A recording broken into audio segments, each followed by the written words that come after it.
मंडळी, मी सिंधू जडे बोलतेय. गेल्या काही वेळेस आपण विष्णू सहस्रनामाबद्दल माहिती घेतली. कुणी कसं लिहिलं, कसं रेकॉर्ड झालं, सगळं काही. तर आज त्यातले काही महत्त्वाचे श्लोक, कारण ते इतकं प्रभावी स्तोत्र आहे. काही श्लोकांचा आवर्तन केली तर त्याचा परिणाम छान छान होतो. तर माझ्या ओळखीचे एक डॉक्टर आहेत बेंगलोरमध्ये, अरुण मल्लिगी पार्थसारथी. त्यांनी या विष्णू सहस्रनामाचा खूप प्रचार केला आणि त्यातल्या काही श्लोकाबद्दल त्यांनी छोटंसं पुस्तक लिहिलं. ते होतं कानडीत. मी ते ट्रान्सलेट केलं आणि मराठीत मी इथे काढलेलं आहे. बऱ्याच जणांना त्याची फलश्रुती किंवा त्याचा परिचिती आली आहे त्यांना. तर त्या विष्णू सहस्रनामामध्ये काही श्लोक कसे आहेत. आता पहिला एक श्लोक आहे. आता मुलांना चांगली बुद्धी यावी, सद्भावना यावी, आई-वडिलांबद्दल आदर वाटावा, कॉलेजात एक नंबरचं यश यावं, निर्विघ्नपणे पूर्ण शिक्षण व्हावं, ह्यासाठी सर्वगः सर्वविद्भानुर विश्वक्सेनो जनार्दनः वेदो वेदविदव्यंगो वेदांगो वेदविद कवी. श्लोक नंबर 14 आहे.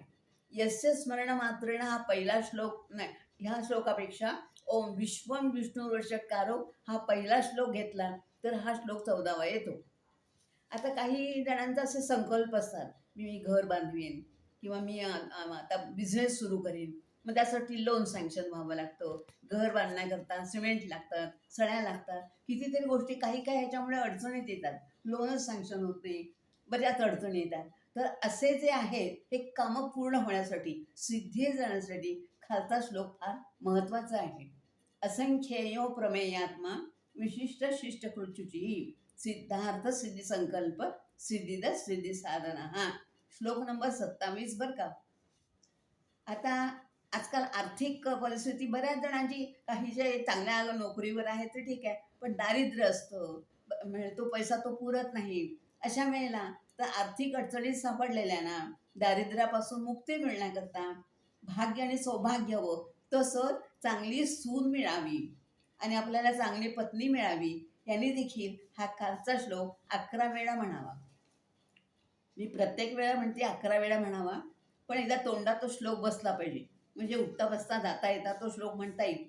आणि 11 दिवस म्हटल्यानंतर समजा वाटलं अजूनही म्हणावं तर 108 वेळा 3 दिवस म्हणून घ्यावा, आपलं कार्य सिद्धीत जातं. तर हा श्लोक असा आहे. श्रीद श्रीश श्रीनिवास श्रीनिधी श्रीविभावना श्रीधर श्रीकर श्रेय श्रीमान लोकत्रयाश्रय. हा श्लोक नंबर 65 आहे बरं का.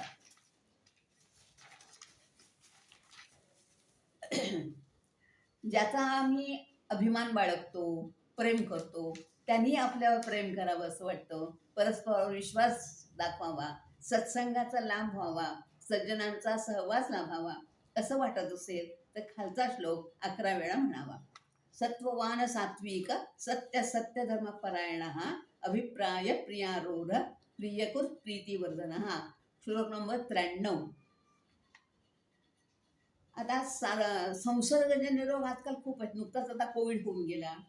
संकटं येतात, संसर्गजन्य रोगाची भीती वाटते, विवंचनेची भीती वाटते, अपकीर्तीबद्दल भीती वाटते, नोकरीबद्दल अनिश्चितता असते.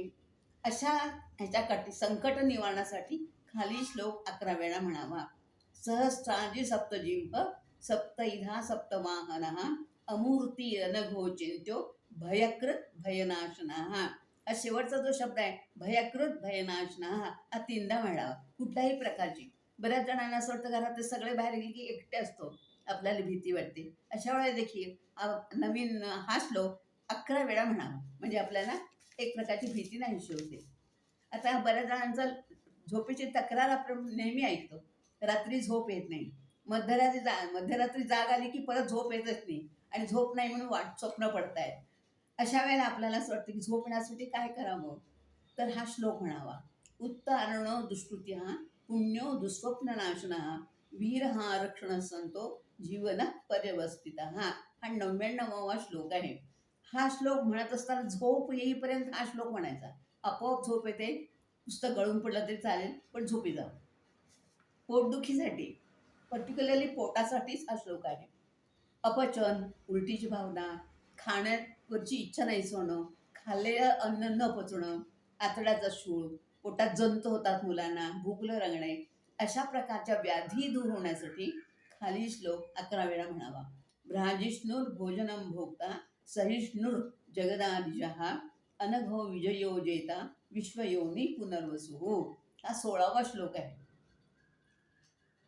मुलांना अभ्यासात प्रगती होणार. आजकाल काय आहे, आता काल नुकताच रिसर्च लागला, 90%च्या वर सगळ्यांना मार्क्स पडले, 95%, 96%, 98%, 99%.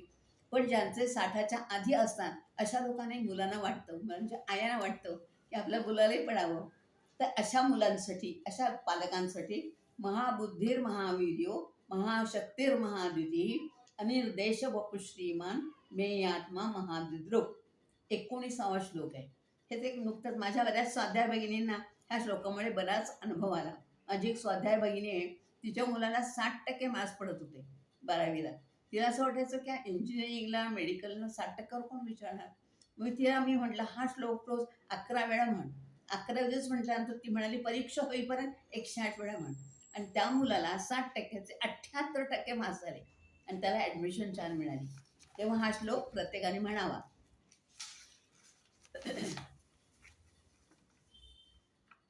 तुम्ही ज्या जागेवर किंवा हुद्द्यावर आहात ते श्रद्धेने काम करता, पण तुमच्या कामाचं कौतुक होत नाही. इतक्या प्रामाणिकपणे काम करता, प्रमोशन मिळत नाही आणि नोकरीची बढती मिळत नाही. निरनिराळ्या व्यवसायात आपल्याला यश मिळत नाही. त्याच्यातनं यशस्वी होऊ इच्छिणाऱ्यांनी खालील श्लोक 11 वेळा म्हणावा. व्यवसाय म्हटलं तर लक्षात तिथं पहा. व्यवसायो व्यवस्थान संस्थान स्थान दो ध्रुवा परर्धी परमस्पष्ट तुष्टपुष्ट शुभेक्षण. आता आजकाल वंध्यत्व हा एक मोठा प्रॉब्लेम आहे. आजकाल मुलांची लग्न पण उशिरा होतात आणि उशिरा झाल्यानंतर मुलं होणं पण प्रॉब्लेम येतो. तर अशा वेळेला खाली श्लोक म्हणजे मूल होत नाही, त्रासलेले, नंतर वंध्यत्व आलेले मुलांची तब्येत छान राहण्यासाठी खाली श्लोक 11 वेळा म्हणावा. शुभांगो लोकसारंग सुतंतुस्तंतुवर्धन इंद्रकर्मा महाकर्मा कृतकर्मा कृतागमा. हा श्लोक नंबर 84 आहे बरं का. आता ग्रहाचा दोष असतो बऱ्याच जणांना. ग्रह दोष आहे असं आपली कुंडली दाखवली की भविष्यकाळ सांगतात. तर नवग्रहातला एखादा ग्रह अनुकूल नाही, राहू दोष आहे, ग्रह दोष आहे, एकंदर ग्रहदशा चांगली नाही, कुठल्याही कामात यश येत नाही, अडथळा येतो, हात लावे त्याची माती होते, त्याचं सोनं होत नाही. यशस्वी व्हावं, ग्रहदोष नाहीसे व्हावेत, त्यासाठी खाली श्लोक 11 वेळा म्हणावा. तेजो वृषोदितीधरः सर्व शस्त्र भृतांवरः प्रग्रहो निग्रहो व्यग्रो नैक शृंगो गदाग्रजा. नक्षत्र दोष पण आजकाल असतो. नक्षत्र दोष असलेल्याने, मूळ नक्षत्राचा त्रास असलेल्याने, रेवती नक्षत्राचा त्रास असलेल्याने यातून मुक्ती मिळवण्यासाठी हा खालील श्लोक 11 वेळा म्हणावा. अनिर्विण्णस्थ विष्टो भूर्धर्मयूपो महामगः नक्षत्र नेमी नक्षत्री क्षमक्षाम समीहनः.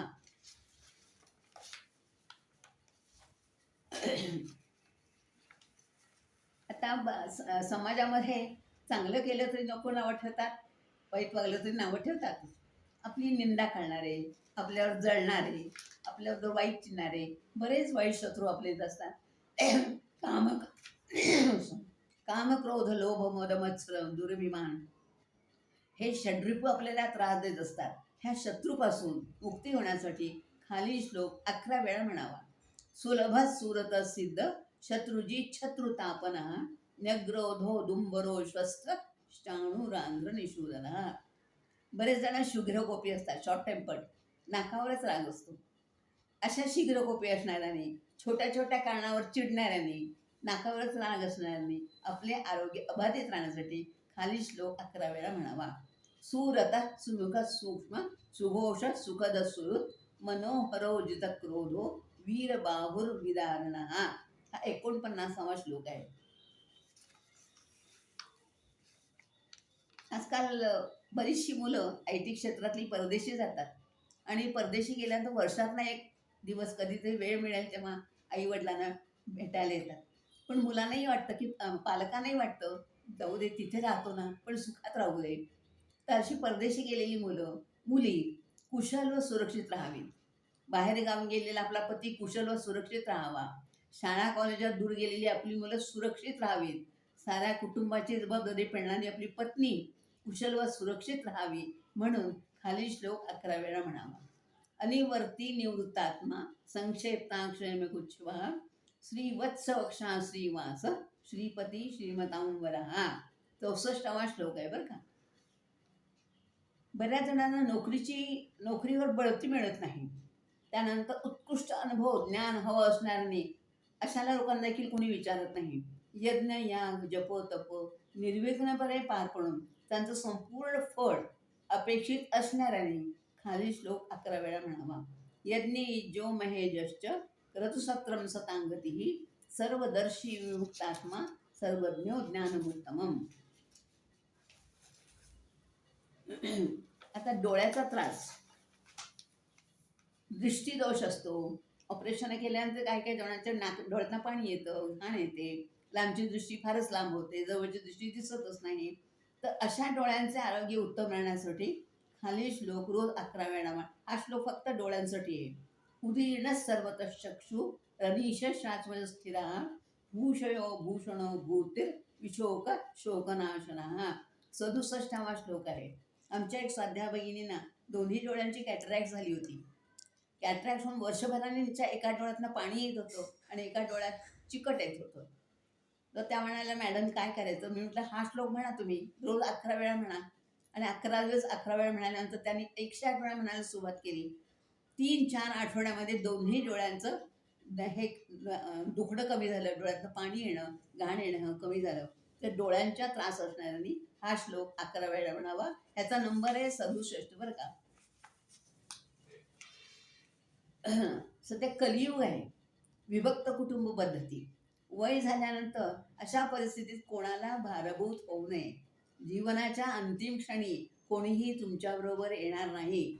त्यासाठी कोणालाही दोष न देता जीवनाच्या शेवटच्या क्षणापर्यंत शरीर धरधाकट ठेवून शेवटच्या क्षणीसुद्धा परमेश्वराचं नामस्मरण करता यावं म्हणून खालील श्लोक 11 वेळा म्हणावा. सद्गती सत्कृती सत्ता सद्भूती सत्परायणः शूरसेन युधिश्रेष्ठ सन्निवास स्वीयामुनः. असे हे श्लोक आहे. आणि ह्याच्या संदर्भात मला एक अनेक श्लोक माझा वाटतो की आजकाल कर्करोगासारखे म्हणा, पॅरालिसिससारखे म्हणा, की जे आहे की बरेच दिवस पेशंट बेडरिडन राहतो. त्यासाठी एक श्लोक आहे. अनायासेन मरणम विना दैन्येन जीवनम देहांते तव सान्निध्यम देही मे परमेश्वर. मरण कसं यावं? अनायास यावं, कळत न कळत झटकन मरण यावं. विना दैन्येन जीवन, दैन्यावस्था, अंथरुणाला 6 महिने पडून राहिला आहे, अजून प्राण जात नाही, घरातले लोक वाट बघतात, अशी स्थिती नको. विना दैन्येन जीवन देहांते तव सान्निध्यम. जेव्हा मरण जवळ येतं तेव्हा मात्र परमेश्वरा तुझं स्मरण मला राहू दे आणि देही मे परमेश्वर, हे परमेश्वरा हा वर मला दे. तर प्रत्येकाने हा श्लोक पण म्हणावा. विष्णू सहस्रनाम म्हणत राहावं. विष्णू सहस्रनाम अतिशय प्रभावी स्तोत्र आहे. तर आजचा हा कार्यक्रम तुम्हाला कसा वाटला आणि विष्णू सहस्रनामाबद्दल महत्त्व आहे तुम्ही पण म्हणायला लागा. तुम्हाला पण सर्व बाबतीत यश मिळेल ही इच्छा करून मी सर्वांना सांगते की मला आजच्या कार्यक्रमाला लाईक करा, शेअर करा, सबस्क्राईब करा. नमस्कार मंडळी.